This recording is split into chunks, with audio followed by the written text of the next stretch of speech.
آپ ذرا بتائیے اپنی آرگنائزیشن کے بارے میں کہ وہ کیا کام کرتی ہے. گرین کریسنٹ ٹرسٹ پاکستان کی ایک لیڈنگ این جی او ہے جو لاسٹ 28 ایئر سے ڈیزرونگ کمیونٹیز کے لیے اسکول ایجوکیشن پر کام کر رہی ہے. اسٹوڈنٹس ہیں ان کو کیا ایجوکیشن دی جا رہی ہے؟ بچہ جب کلاس 6, 7, 8 میں آتا ہے تو وہ اپنی فیملی کا ڈیلی ویجز لیبر کے طور پہ کام کر کے 300 روپے 400 روپے کما سکتا ہے. تو اس 300-400 روپے کمانے سے روکنا اور والد کو والدہ کو تو ان کو یہ سمجھانا کہ وہ اسکول ایجوکیشن اس کو کنٹینیو کریں، یہ سمجھ میں آنا آسان نہیں ہوتا ہے. اس ڈیجیٹل ٹیکنالوجی سے بچہ پڑھ بھی سکتا ہے، کمیونیکیشن سیکھتا ہے اور ارن بھی کر سکتا ہے. وہ آپ اپنے اسٹوڈنٹس کو انکلکیٹ کیوں نہیں کرتے ہیں یا کرتے ہیں؟ یہ اس طرح کی بستیاں ہیں کہ جہاں 3 ٹائم کا کھانا بھی کیا مل رہا ہے یہ غنیمت ہے. تو 80% سے زیادہ فیملیز ایسی ہیں کہ جس میں ایک بھی اسمارٹ فون نہیں ہے. نہ صرف لیپ ٹاپ تقسیم ہونی چاہیے بلکہ اسمارٹ فون کی بھی گورنمنٹ کی سطح پہ اس طرح کی پسماندہ بستیوں میں سپورٹ ہونی چاہیے. یہ ایک ایسی چیز ہے کہ جس پہ بحیثیت قوم ہمیں اجتماعی طور پہ کام کرنے کی ضرورت ہے، دیکھنے کی ضرورت ہے. بسم اللہ الرحمن الرحیم. السلام علیکم. کیپٹن ریٹائرڈ جہاں زیب ہاشمی آپ کی خدمت میں پھر سے حاضر. آج میرے ساتھ ایک بہت محترم شخصیت پوڈ کاسٹ میں شامل ہیں، محمد مصدق عزیز صاحب، جو کہ head of resource mobilization department green crescent trust ہیں. اور آج ہم ان سے جانیں گے ان کی ابتدائی زندگی اور ان کی جو جستجو ہے اس دنیا میں کہ وہ ایک آرگنائزیشن، ایک این جی او کے ایسی پوزیشن پہ ہیں جس کو اس لو اکنامک بیک گراؤنڈ جو پاکستان کا اکنامک سٹیٹ ہے، اتنی کمزور معیشت کی حالت ہے، اس میں بھی وہ ایک اتنی بڑی آرگنائزیشن کے لیے کس طریقے سے سرو کر رہے ہیں. تو السلام علیکم سر. وعلیکم السلام کیپٹن صاحب، بہت بہت شکریہ آپ کا، تھینک یو ویری مچ. جی سر اب آپ اپنی ابتدائی زندگی کے بارے میں تھوڑا سا انٹروڈکشن دے دیں، اس کے بعد پھر مزید سوالات کرتے ہیں. میری ابتدائی تعلیم اور جاب کیریئر تقریباً کراچی میں رہا ہے. میں بائی برتھ ٹوبہ ٹیک سنگھ، صوبہ پنجاب، فیصل آباد سے تعلق رکھتا ہوں. میرے والد صاحب 68 میں پی آئی اے میں اپنی جاب کی وجہ سے کراچی شفٹ ہو گئے تھے. تو اس وجہ سے سارا جو میرا ایجوکیشن کیریئر ہے اور جاب کیریئر ہے وہ کراچی ہی میں گزرا ہے. میری school education F G public school Malir cantt کی ہے، میری کالج ایجوکیشن ملیر کینٹ کی ہے. اس کے بعد میں نے کراچی یونیورسٹی میں 2 ڈفرینٹ سبجیکٹس میں ماسٹرز کیا ہے. سیکنڈ میرا ماسٹرز ماس کمیونیکیشن میں پبلک ریلیشنز میں اسپیشلائزیشن کے ساتھ ایوننگ پروگرام میں ہوا تھا. اور میرا جو جاب کیریئر ہے وہ آلموسٹ کو 20+ ایئرس پر محیط ہے، اور marketing, corporate communication, event management کا بیک گراؤنڈ ہے. اور لاسٹ 9 ایئرس سے میں چیریٹی ورلڈ میں ہوں. 2 پاکستان کی لیڈنگ چیریٹیز جن کا نیشنلی اور انٹرنیشنلی بہت پرومیننٹ نام ہے، ان کے ساتھ میری ایسوسیشن رہی ہے یا ابھی پریزنٹلی ہے. پریزنٹلی میں گرین کریسنٹ ٹرسٹ میں ریسورسز موبلائزیشن ڈپارٹمنٹ کو ہیڈ کر رہا ہوں لاسٹ 6 ایئر سے. اور اس سے پہلے 3 سال میں شاہد آفریدی فاؤنڈیشن میں جنرل مینیجر رہا ہوں. بہت شکریہ، تھینک یو. ماشاء اللہ بہت زبردست آپ نے اپنا تعارف کرایا. پہلے کئی سوالات ابھرے آپ کے اس تعارف میں، لیکن سب سے پہلا سوال یہ کہ آپ ملیر کینٹ میں رہے، آپ نے ملیر کینٹ سے اپنی سیکنڈری ایجوکیشن لی اور کالج میں بھی وہیں رہے. تو آپ فوج کے تو بالکل ساتھ تھے، تو آپ نے فوج کیوں نہیں جوائن کی؟ اچھا، بڑا آپ نے دلچسپ سوال کر لیا، اور یہ اتفاق ہے کہ بہت عرصے بعد سوال کی شکل میں بات سامنے. کبھی کبھی کوئی ایسا ایک موقع ماحول ہوتا ہے تو خود بات کرتا ہوں. اس پاکستان میں شاید انگلیوں پہ گنے جانے والے لوگ ہوں گے جنہوں نے 5 دفعہ آئی ایس بی دیا ہے. 5 دفعہ ماشاء اللہ. یہ تو اچھا، وہ کس طرح ہے کہ وہ جرنلی تو ایک عام کانسیپٹ ہے نا کہ میکسیمم 2 چانس آپ کے ہوتے ہیں. تو میں نے آرمی جوائن کرنے کی بھرپور کوشش کی. ملیر کینٹ میں رہنے کی وجہ سے ایک تھوڑا سا اوور آل انوائرمنٹ بھی ایسا ہوتا ہے، اور ویسے بھی ایک تھا ہمیشہ سے شوق کہ پاکستان آرمی جوائن کروں. لیکن وہ جو یہ بات ہوتی ہے کہ اللہ نے جہاں جس کا جب رزق لکھا ہے وہیں رزق ملنا ہے، تو وہ بات تھی. 5 دفعہ آئسیز بھی ایسے دی کہ پہلی دفعہ میں نے میٹرک کے بعد دیا، جو میٹرک کے بعد پاکستان آرمی میں کمیشن کا کورس ہوتا ہے، وہ میں نے کلیئر کر لیا تھا اور فائنل میرٹ لسٹ میں میرا نام نہیں آیا. اس کے بعد جو انٹر کے بعد آپ دیتے ہیں اس کے لیے دیا، ڈیفر ہوا پہلی دفعہ، پھر دوسری دفعہ ڈیفر ہوا، اس کے بعد 3 اور چانس اویل کیے اور 3 دفعہ ناٹ ریکمینڈ ہوا. تو آرمی جوائن کرنے کی کوشش کی، لیکن کیونکہ اگر اللہ نے رزق وہاں نہیں لکھا ہے تو وہ لازمی بات ہے کہ آپ نے آرمی میں نہیں جانا تھا. اللہ کے ہر کام میں بہتری ہوتی ہے. ماشاءاللہ آپ نے 2 MAs کیے، ایک تو آپ نے ماس کمیونیکیشن میں کیا اور دوسرا مارکیٹنگ میں. دوسرا میں نے کیا ہے Islamic studies and computer technology, Sheikh Zayed Islamic centre, Karachi university سے. ماشاءاللہ ماشاءاللہ، کیا امتزاج ہے Islamic studies and computer technology. جی ذرا اس کے بارے میں تھوڑا کچھ بتائیں گے. یہ UAE کی گورنمنٹ کے ساتھ گورنمنٹ آف پاکستان کی کولابریشن سے 3 شہروں میں پاکستان کے یہ پروگرام چل رہے ہیں. 3 شہروں میں شیخ زاید اسلامک سینٹر بنے ہوئے ہیں اور بیسیکلی اس کا مقصد یہ تھا جب وہ بنایا گیا، آج بھی یہ مقصد ہے کہ اسلامیات اور کمپیوٹر کے امتزاج کے ساتھ، دونوں کی کمبینیشن کے ساتھ ایجوکیشن دی جائے، جس سے جو اسلامک اسٹڈیز میں آگے سرو کرنے والے لوگ کمپیوٹر ٹیکنالوجی کا بیٹر یوز کر کے اسلامک اسٹڈیز کے شعبے میں کام کر سکیں، اور اسی طرح اگر وہ کمپیوٹر ٹیکنالوجی میں کام کر رہے ہیں اور وہاں کچھ اسلامک اسٹڈیز کی ایجوکیشن جو اس کے ساتھ انہوں نے حاصل کی ہے اس کا کوئی یوٹیلائزیشن ہو سکتا ہے تو وہ یوٹیلائزیشن ہو سکے. تو یہ بیسیکلی اس کا بیک گراؤنڈ ہے اس کمبائنڈ. Right sir. اچھا سر، ماس کمیونیکیشن میں آپ نے اپنا کیریئر پرسو کیا، مارکیٹنگ میں. جی. اچھا، تو یہ کس طریقے سے آپ کو آپ نے پہلی کہاں جوائن کیا اور کس طریقے سے آپ کو یہ کیریئر آپ کو ملا، تو اس کا ذرا تھوڑا سا اپنا بیک گراؤنڈ بتائیں. اچھا، وہ اس طرح ہے کہ جو اس میں ایک اور بھی، یہ جب میں بات کر رہا ہوں تو ایک پہلو کی نشاندہی ہوگی کہ پاکستان میں میری جو فرسٹ ڈگری ہے Islamic studies and computer technology, اس میں کمپیوٹر ٹیکنالوجی ایسی چیز ہے جس کا میرا رجحان نہیں تھا بالکل بھی. اور میں نے مطلب ایک دلچسپ بات ہوگی، شاید حیرانگی بھی ہوگی ویورز کو، کہ کمپیوٹر ٹیکنالوجی میں میں نے ماسٹرز کیا 1996 میں، اور میں نے ای میل کرنی پہلی دفعہ سیکھی تھی آئی تھنک 1999 میں یا 2000 میں، جب میری کسی جاب میں میرے جو باس تھے انہوں نے کہا کہ میں دبئی جا رہا ہوں 1 ہفتے کے لیے، اور سافٹ ویئر ہاؤس میں میری وہ جاب تھی سافٹ ویئر مارکیٹنگ کی. لیکن مجھے ای میل نہیں آتی تھی، میں اتنا کمپیوٹر سے دور تھا. سافٹ ویئر مارکیٹنگ کی جاب بھی وہ جو میری نیچرلی لوگوں سے ملنے جلنے کی اسکل ہے، لوگوں سے بات کرنے کی اسکل ہے، تو اس وجہ سے مارکیٹنگ کی فیلڈ میں وہ جاب تھی. تو پہلی دفعہ میں نے ای میل تب سیکھی. تو میرا جو فرسٹ ماسٹر ڈگری ہے، میرا اپنا رجحان اس میں کمپیوٹر پہ بالکل نہیں تھا، لیکن اس وقت یہ سمجھ میں آیا کہ اس شعبے میں تعلیم حاصل کر کے کوئی بینیفٹ ہوگا، اور مارکیٹنگ کی طرف رجحان تھا، لوگوں سے ملنے جلنے کی طرف، PR کی طرف. تو میرے جاب کیریئر بھی اسی حوالے سے شروع کے چند سالوں میں سافٹ ویئر مارکیٹنگ میں رہا ہوں. اس کے بعد event management, event marketing, topic oriented corporate events, اس شعبے میں میری جاب شفٹ ہو گئی تھی، اور تقریباً کوئی اپروکسیمیٹ 15 ایئرس میں ایونٹ مینجمنٹ کی، ایونٹ مارکیٹنگ کی، ٹاپک اورینٹڈ کارپوریٹ ایونٹس کی فیلڈ میں رہا ہوں. اور الحمدللہ جن ایونٹس سے میرا تعلق رہا یا جن ایونٹس کو میں نے کریٹ کیا، بینگ ہیڈ آف مارکیٹنگ یا بینگ CEO، تو وہ ایسے ٹاپکس تھے کہ جو اس سے پہلے پاکستان میں کسی نے انٹروڈیوس نہیں کرائے تھے، اور آج بھی ان میں سے کچھ ٹاپک ایسے ہیں کہ جس پہ اس طرح کے ایونٹ آج بھی ابھی تک بھی کسی اور آرگنائزیشن نے نہیں کیے ہیں.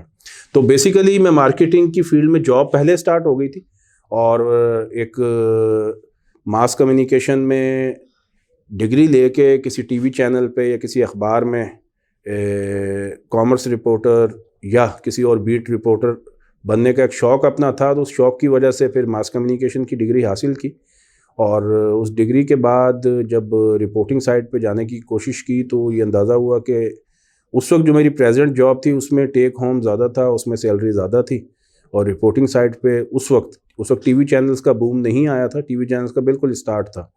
تو اور اخبارات میں سیلری رپورٹرز کی کم ہوتی تھی کافی.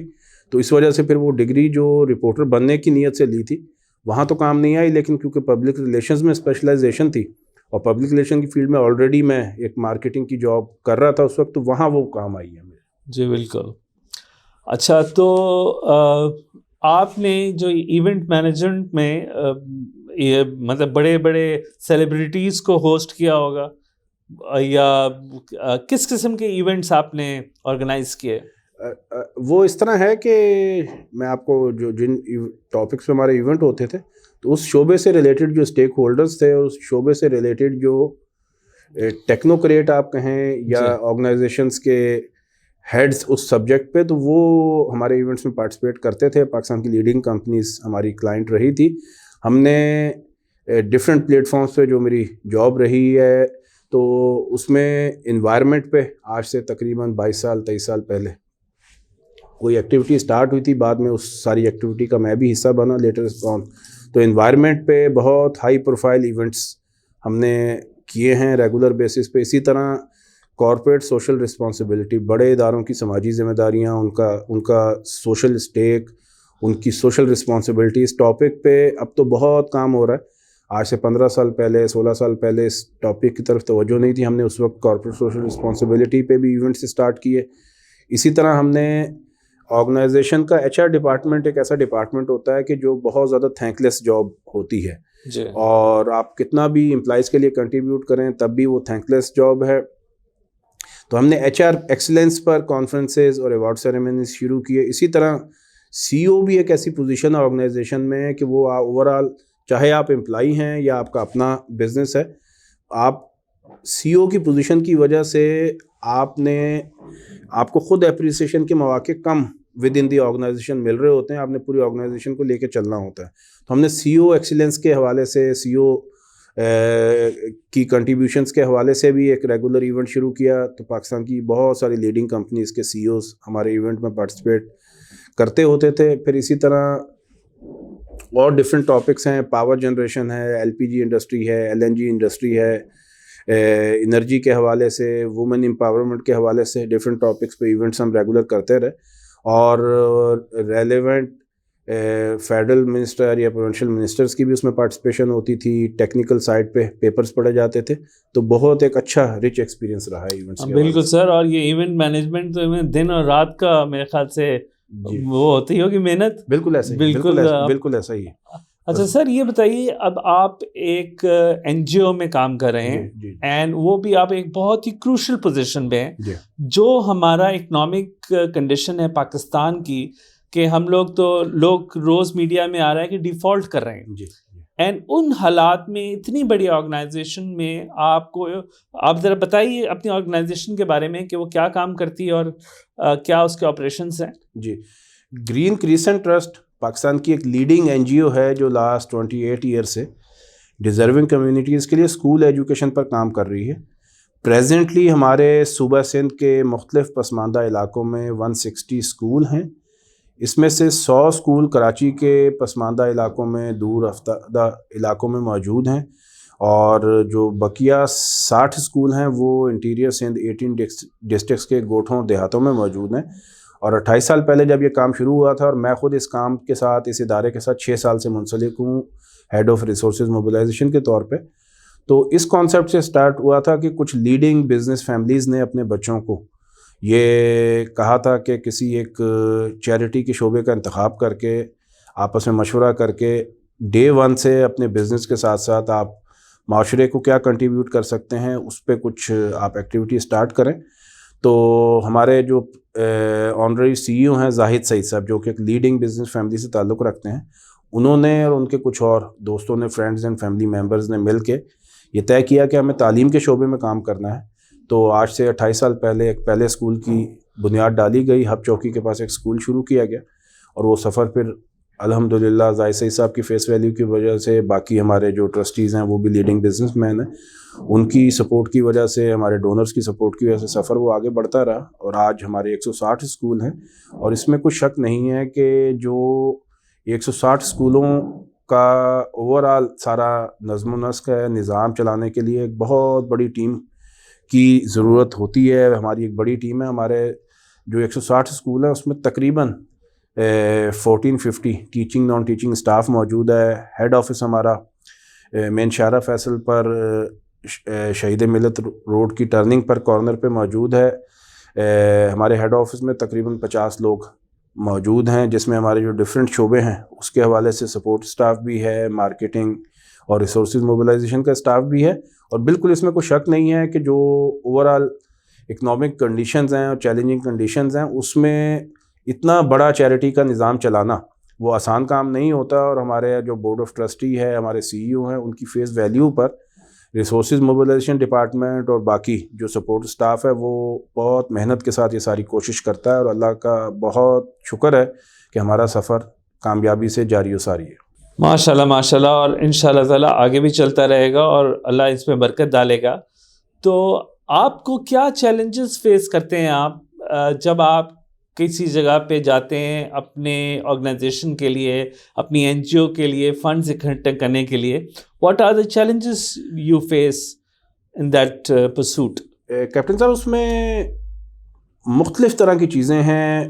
پلس یہ ہوتا ہے کہ ایک کسی ڈونر سے ہم آج میٹنگ کر رہے ہیں تو ایک الگ طرح کا چیلنج ہو سکتا ہے. اس ڈونر سے جب 1 مہینے بعد میٹنگ کریں گے یا 6 مہینے بعد میٹنگ کریں گے تو کچھ چیلنج چینج ہو سکتا ہے. ملٹیپل چیزیں. نمبر 1 یہ چیز کہ اللہ کا یہ شکر ہے کہ ہماری بہت کریڈیبل این جی او ہے، بہت بڑا نام ہے. ہمارے کام کو ہمارا جو ایگزسٹنگ ڈونر بیس ہے اچھی طرح پہچانتا ہے. جو پراسپیکٹ ڈونر بیس ہے اس میں بھی جب ہم جا کے پریزنٹیشن دیتے ہیں تو اس کو وہ ہائیلی ریکگنائز کرتے ہیں، ہمارے کام کو مانتے ہیں. ہمارے سی ای او صاحب کی جو فیس ویلیو ہے، ہمارے بورڈ آف ٹرسٹی کی جو فیس ویلیو ہے، ہماری این جی او کی فیس ویلیو ہے، اس کو اکنالج کرتے ہیں. لیکن اس کے ساتھ ساتھ پہلا چیلنج یہ ہے کہ ایسا نہیں ہے کہ ہم یہ سوچیں کہ صرف ہم ہی ایک کریڈیبل این جی او اور ہم ہی ایک بڑی این جی او جو اسکول ایجوکیشن میں کام کر رہے ہیں. سینکڑوں این جی اوز ہیں جو کام کر رہی ہیں اور ان میں بہت ساری این جی اوز ہیں ان کا کریڈیبل نیم ہے.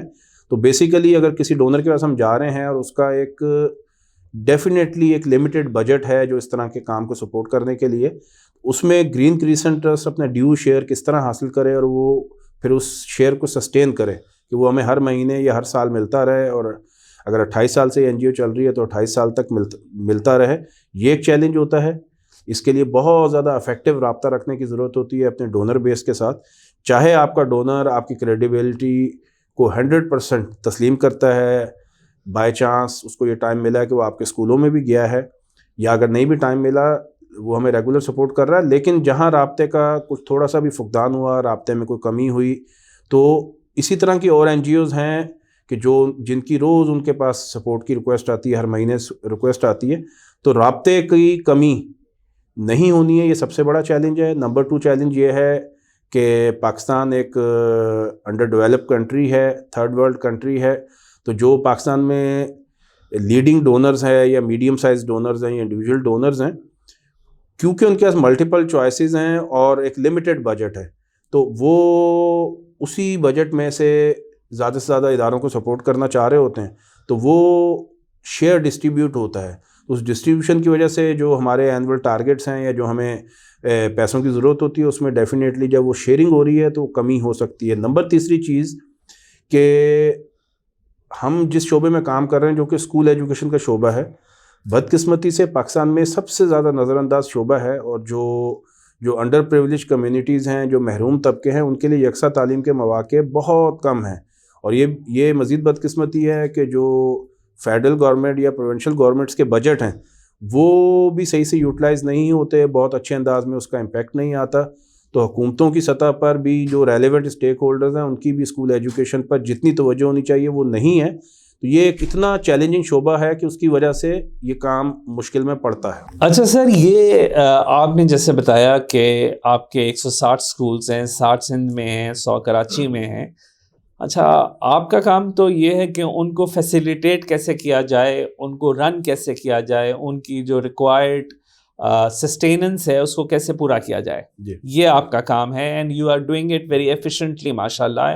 اور آپ کی باتوں سے بھی پتہ چل رہا ہے کہ آپ کافی اسٹرگل کرتے ہیں، کافی محنت کرتے ہیں to achieve your targets, keeping all indicators in consideration. اچھا، میرا سوال یہ ہے کہ یہ جو اسٹوڈنٹس ہیں ان کو کیا ایجوکیشن دی جا رہی ہے ٹو کمپیٹ واٹ اور ٹو بیکم واٹ، یہ کیا ہے؟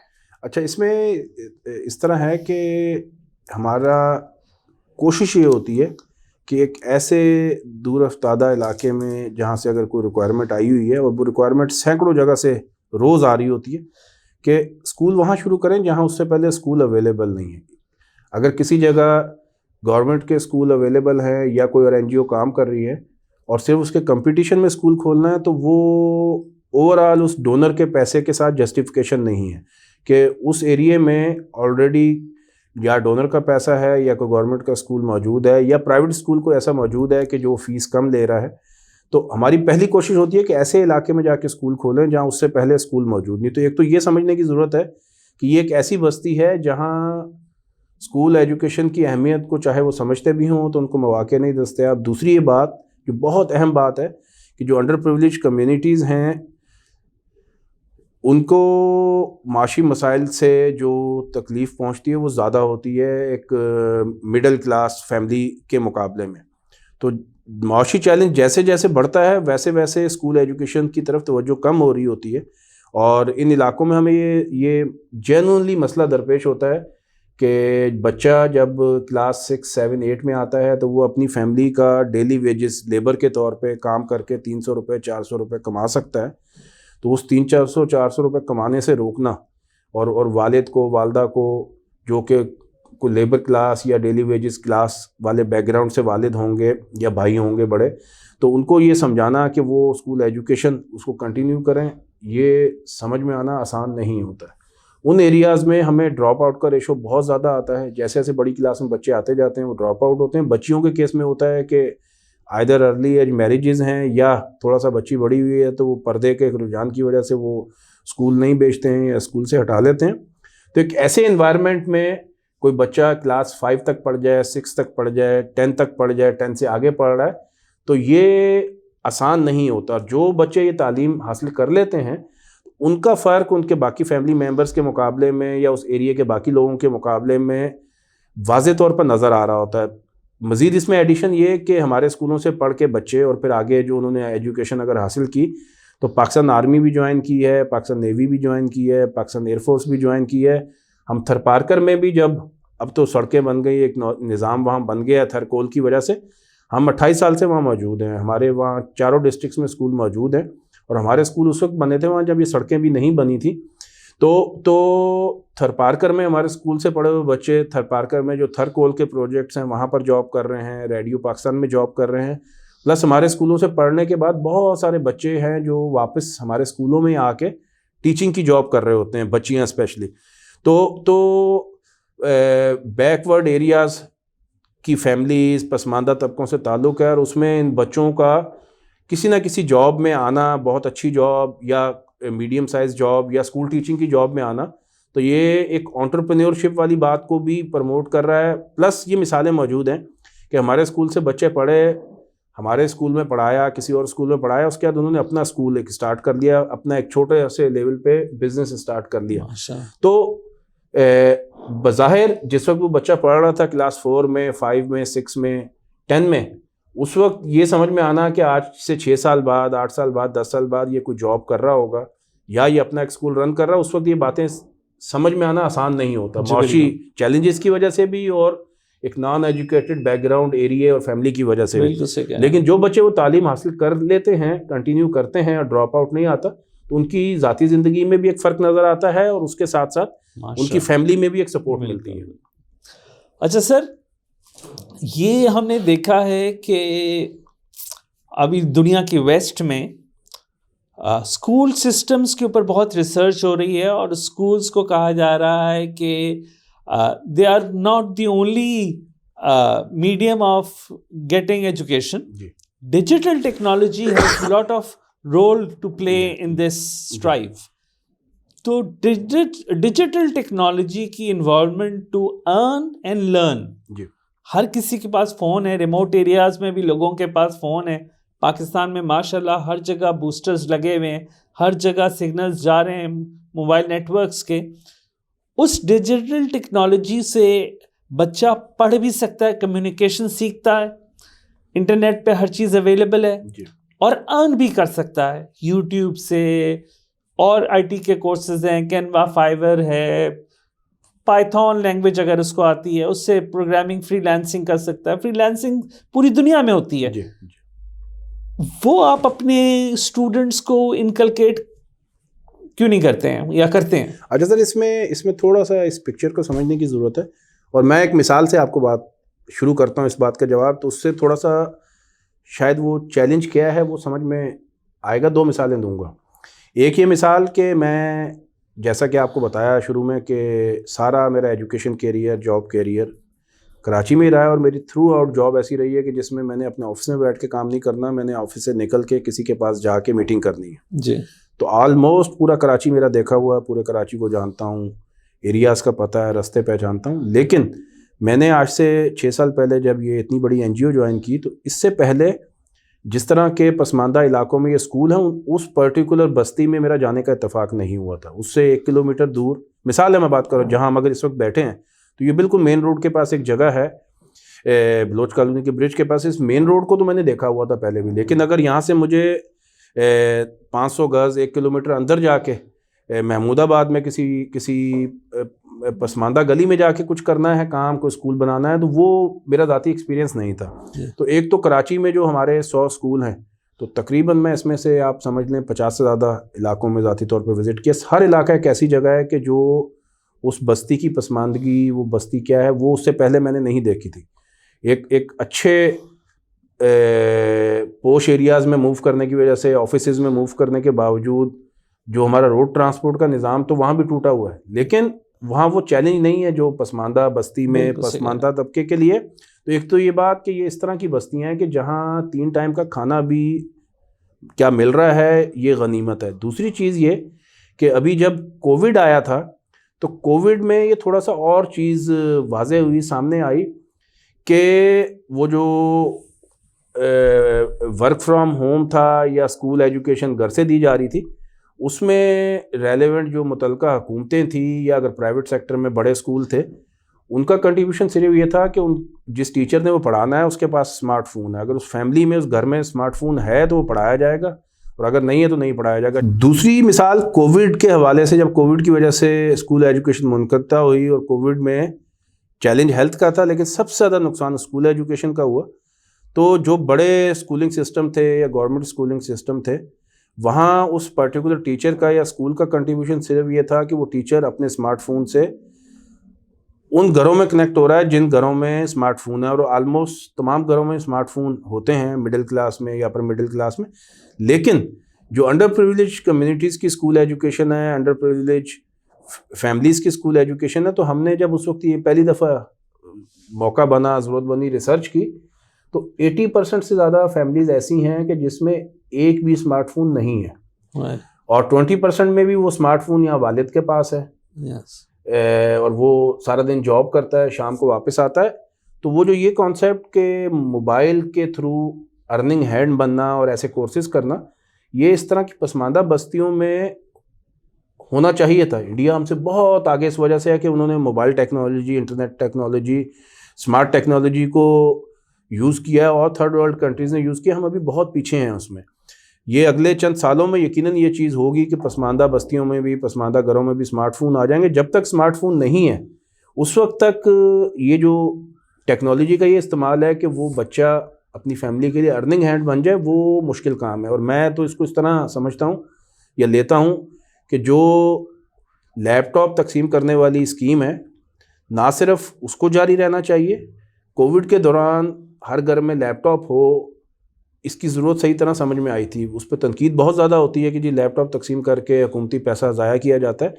نہ صرف لیپ ٹاپ تقسیم ہونی چاہیے بلکہ اسمارٹ فون کی بھی گورنمنٹ کی سطح پہ اس طرح کی پسماندہ بستیوں میں سپورٹ ہونی چاہیے. اچھا, میں اس کا ایک اور پہلو آپ سے ڈسکس کروں گا. یہ جو آپ نے سوال کیا کہ اتفاق سے میری ریحان فاؤنڈیشن اور ریحان اسکول کے جو چیئرمین ہیں ریحان اللہ والا صاحب, ان سے بہت اچھا انٹریکشن, پرانا انٹریکشن ہے. وہ بہت سالوں سے یہ بات کر رہے ہیں, اس کو پروموٹ کر رہے ہیں, بہت سارے بچوں کو ٹرین بھی کر رہے ہیں. جو مڈل کلاس فیملی ہے جس کے گھر میں ایک ایسا اسمارٹ فون موجود ہے جو چند گھنٹے کے لیے اس بچے کو مل سکتا ہے, جب وہ ٹریننگ حاصل کر کے اور پھر فری لانسنگ سے کام کرے, تو اس کے لیے تو بہت بینیفیشل ہے اس طرح کی کسی فیملی میں. اور ریحان صاحب اس کو بہت عرصے سے بات کر رہے ہیں جی, اور میں نے حکومتی سطح پہ اس بات کو نہیں سنا تھا. کوئی بھی وجہ تھی کہ ان کی توجہ نہیں ہے یا ان کا سٹیک اس میں اس طرح نہیں ہے. لیکن جو موجودہ گورنر سندھ ہیں, اتفاق ہے کہ میری ان سے گورنر سندھ بننے کے بعد ملاقات ہوئی, پہلے بھی ملاقاتیں رہی ہیں, انہوں نے یہ بات کی اور مجھے بڑی خوشی ہوئی کہ اگر حکومتی سطح پہ ہائیسٹ ڈیزگنیشن سے بات ہو رہی. انہوں نے کہا کہ جی جو بچے ہیں وہ ڈگری حاصل کرنے کے بعد وہ سوچتے ہیں کہ جاب ملتا ہے، تو جاب تو فوراً نہیں ملے گی، لیکن ان سب کے پاس آئی فون ہوتے ہیں، اور آئی فون جس کے پاس موجود ہے تو اس کو کم از کم 1 لاکھ روپے تو مہینے کا کمانا چاہیے. وہ بات ہے جو ریحان صاحب بہت عرصے سے کر رہے ہیں. وہ 1 لاکھ روپے کا اماؤنٹ چینج ہو سکتا ہے کہ پہلے 50,000 بات ہوتی تھی، پھر 60,000. تو یہ ایک ایسی چیز ہے کہ جس پہ بحیثیت قوم ہمیں اجتماعی طور پہ کام کرنے کی ضرورت ہے، دیکھنے کی ضرورت ہے. اور اس میں جس طرح کی پسماندہ بستیوں میں گرین کریسنٹ ٹرسٹ کام کر رہا ہے، آج توجہ دینا شروع کریں گے بحیثیت قوم. تو جو اگر ہم یہ سوچ رہے ہیں کہ 5 سال بعد اس بستی میں اسمارٹ فون آئے گا، تو شاید پھر وہ 2 سال بعد آ جائے گا. اور اسمارٹ فون کی ونس اویلیبلٹی ہو جائے گی تو پھر وہ چیزیں شروع ہوں گی. اچھا اس میں یہ بات ہے کہ ایک لمیٹڈ ڈونر بیس ہے، لمیٹڈ ڈونر ہے، اور اس سے ہم زیادہ سے زیادہ بچوں میں تعلیم کو پھیلانا چاہ رہے ہیں. ایک اسکول میں اگر ہمارا ایکسپینس آج فار ایگزامپل آپ سے بات کر رہا ہوں کہ تقریباً 20,000 روپے ایک بچے پہ 1 سال کا ایکسپینس ہے، تو اس میں وہ I T, smart phone, laptop شامل نہیں ہے. وہ چیزیں شامل ہوں گی تو یہ خرچہ مزید بڑھنا ہے، اور ہمیں اس پورے سال کا نظام چلانے کے لیے جو پیسوں کی ضرورت ہے تو وہ پر ہیڈ کاسٹ بڑھ رہی ہوگی. تو یہ ڈونر پہ بیس کرتا ہے. ڈونر کا اگر توجہ اس طرف آ جائے گی اور وہ مزید اس میں پیسے کنٹریبیوٹ کرنا شروع کریں گے تو انڈر پریویلیجڈ کمیونٹیز میں بھی over the period of time اس کی اہمیت کا احساس بڑھے گا. پرنسپلی میں آپ کی بات سے ایگری کرتا ہوں کہ اس پہ توجہ ہونی چاہیے، اور بحیثیت قوم اس کو جتنا تیزی سے ہم پھیلا سکیں تو شاید وہی ہمارے لیے ترقی کا رستہ ہے. اچھا سر، بالکل آپ صحیح کہہ رہے ہیں. آپ کو تجربہ ہے سارا، آپ گراؤنڈ روٹ لیول پہ پریکٹیکلی جانتے ہیں کہ کیا ایٹماسفیئر ہے ان سارے اسکولس کا، انڈر پریویلیج بچوں کی ایجوکیشن کا. لیکن میں یہ کہتا ہوں کہ اگر آپ کہہ رہے ہیں کہ ایک بچے کے اوپر 20,000 روپے خرچ ہوتا ہے اور ایک اسکول میں تقریباً 100 بچے ہیں جی، تو تقریباً 2 لاکھ روپے ہو گیا پر اسکول پر منتھ. جی، پر منتھ 2 لاکھ روپے.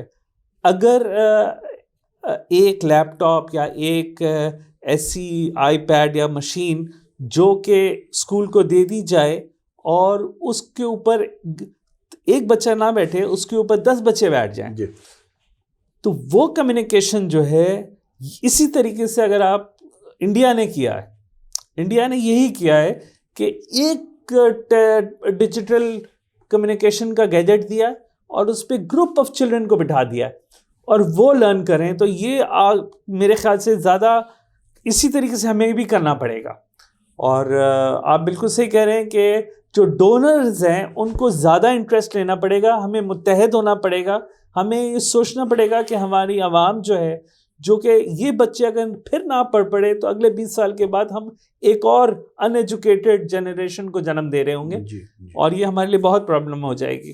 جی، آپ نے بہت اہم تجویز پیش کی ہے، اور ممکن ہے پہلے بھی مارکیٹ میں پریکٹس ہو، لیکن ایک انڈر پریویلیج کمیونٹیز کے لیے کام کرنے والی این جی او کے ریپرزینٹیٹیو کے طور پہ مجھے ایسا یہ لگا کہ اس میں فیل ہوا کہ یہ بہت ہی اس چیلنجنگ سچویشن کا جو بیسٹ سولوشن ہو سکتا ہے وہ آپ نے تجویز کیا ہے. میں اس کو اپنی این جی او میں بھی انشاءاللہ ایڈریس کروانے کی کوشش کروں گا، اپنے ڈونرز میں بھی اس کو ایڈریس کرواؤں گا انشاءاللہ. اور یہ زبردست طریقہ ہے کہ جو معاشی چیلنجز ہیں اس میں رہتے ہوئے لمیٹڈ پیسوں میں بچوں میں ایک اویئرنیس جانا شروع ہو، اور جب ایک وہ اس کا ماحول بن جاتا ہے تو پھر وہ چیزیں اس طرف توجہ بڑھنا شروع ہوتی ہے. بالکل سر.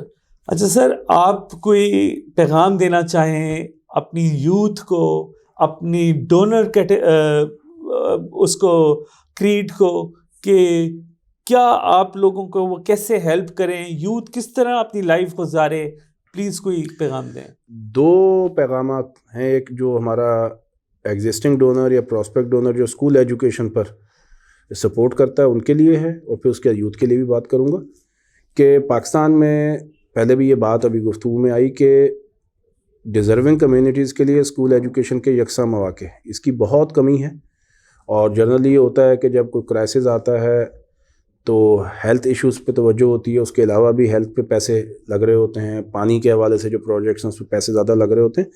سب سے زیادہ پیسے مستقل بنیاد پر، اور جتنا ڈونر اپنے اس پیسوں کا اضافہ کر سکے انڈر پریویلیج کمیونٹیز کے لیے اسکول ایجوکیشن. یہ آپ کو نہیں ہم اس میسیج میں کہہ رہے کہ گرین کریسنٹ ٹرسٹ کو دیں، کسی کو بھی دیں، اپنے ہاتھ سے کریں، لیکن اسکول ایجوکیشن پر اپنا کچھ پیسہ ہر دن ہر مہینہ خرچ کریں، اور اس کو یہ لازمی چیک کرنے کی کوشش کریں اس کا کوئی ایسا سسٹم ہو کہ وہ پیسے صحیح جگہ یوز ہو رہے ہیں، اس کا کوئی پروڈکٹیو یوز ہو رہا ہے.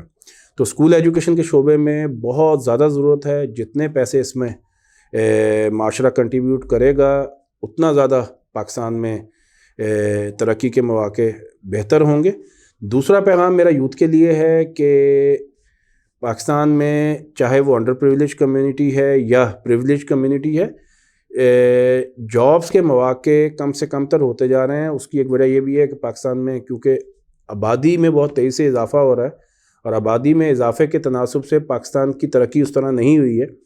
تو فری لانسنگ ایک ایسا شعبہ ہے جس پر توجہ دینے کی ضرورت ہے, اور یوتھ اگر فری لانسنگ کے حوالے سے ٹریننگز اگر کچھ حاصل کرتی ہے, اور وہ ٹریننگز دینے میں Rehan foundation, Rehan school, Rehan technology کا بہت رول بن سکتا ہے. ریحان اللہ والا صاحب سے, ان کی ٹیم سے رابطہ آپ کو کرنا چاہیے. اس کے علاوہ سینکڑوں ادارے ہیں جو فری لانسنگ کے حوالے سے ٹریننگز دے رہے ہوتے ہیں. تو فری لانسنگ ایک ایسا سلوشن ہے کہ اگر آپ کو اپنے اپنے ایجوکیشن کیریئر کے بعد ماسٹرز ڈگری کے بعد فوری طور پہ جاب نہیں بھی مل رہی, تو آپ فری لانسنگ کی ٹریننگ حاصل کر کے ایک یا ایک سے زیادہ شعبوں میں فری لانسنگ کے ذریعے بہت اچھا ٹیک ہوم بھی لے کے جا سکتے ہیں, پاکستان کو کنٹریبیوٹ کر سکتے ہیں, اپنی فیملی کو سپورٹ کر سکتے ہیں. اور آپ کے ایجوکیشن کیریئر کے بعد یہ ایشو بالکل آ سکتا ہے, پاکستان میں یہ چیلنج موجود ہے کہ جس شعبے میں آپ نے تعلیم حاصل کی ہے, جس شعبے میں آپ اپنا کیریئر بنانا چاہ رہے ہیں, ہو سکتا ہے آپ کو یا تو بالکل اس شعبے میں موقع ہی نہ ملے یا وہ کچھ عرصے بعد ملے. تو جس شعبے میں آپ کی تعلیم ہے اس شعبے میں اگر موقع آپ کو نہیں مل رہا, تو اس سے یہ سوچنا, یہ بددل ہونا کہ میرے لیے تو کوئی اس معاشرے میں آگے بڑھنے کی گنجائش نہیں, تو یہ سوچ ٹھیک نہیں ہے. مشکل ترین حالات میں بھی آپ اگر بددل نہ ہوں, ہمت نہ ہاریں, تو آپ کو آگے بڑھنے کے راستے اللہ دیتا ہے. بہت ہی سبق آموز میسج دیا. Don't give up, never give up. اگر آپ کے لیے اللہ تعالیٰ نے کہیں اور سسٹیننس رزق رکھا ہے تو اس کو تلاش کریں. جو چیز جس کی آپ تلاش کر رہے ہیں ضروری نہیں کہ وہ آپ کے فیور میں ہو, آپ کے لیے شاید اللہ نے اس سے بہتر رکھا ہو, اور ہمت کبھی نہ ہاریں. اور دوسری بات یہ انہوں نے بتایا کہ جو ڈونرز ہیں وہ ایجوکیشن کے اوپر بہت خیال رکھیں, ضرور ڈونیٹ کریں, کیونکہ ساؤتھ کوریا میں جب جاپان سے کولونائزیشن ختم ہوئی جاپان کی, ساؤتھ کوریا میں کورین وار ہو گئی, بہت برے حالات تھے, پورا ملک تباہ ہوا تھا, لیکن بوڑھے ماں باپ نے بھی محنت کی اور اپنے بچوں کو اسکول بھیجا, ایجوکیشن پہ کمپرومائز نہیں کیا, اور آج وہ اکنامک پاور ہے ساؤتھ کوریا. تو ہمیں بھی یہ چاہیے کہ ایجوکیشن کے اوپر ہم جتنا زیادہ توجہ دے سکیں ہمیں دینی چاہیے. Thank you very much. السلام علیکم.